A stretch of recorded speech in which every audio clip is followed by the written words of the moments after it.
So you mentioned in that introduction there that you had shingles twice before 30. Could you tell us a little bit about your personal experience with burnout? Yeah, do you know, it's one of those things that I wouldn't have called it burnout. I would have just said I was busy. I would have just said work was pretty intense.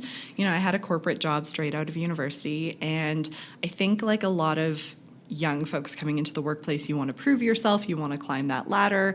And so I ended up working like 60-hour weeks, not because anyone necessarily told me to, but because I wanted to progress. And the first time I got shingles, I didn't know what it was.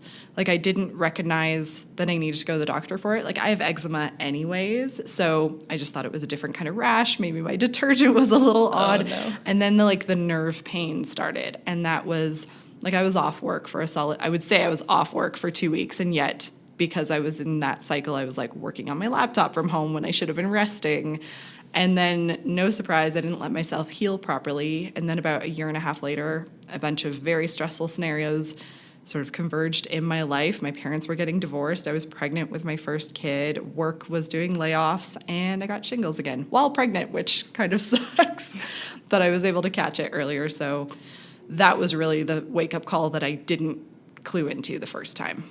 Did you realize that you were experiencing chronic stress, or did it just kind of feel like it was just the way your life was at the time? I felt like everyone else was able to cope and I wasn't.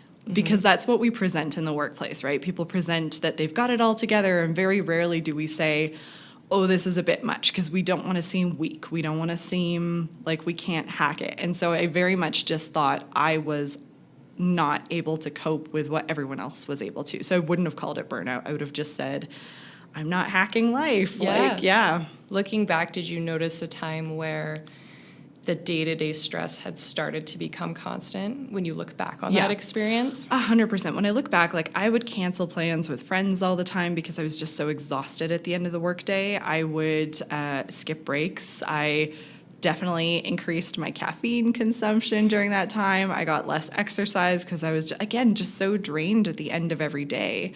And I noticed the tipping point when I kind of started to think, oh, I'll just stay at this job for another year until the bonus comes through. And then the bonus comes through. I'll just stay at this until X happens.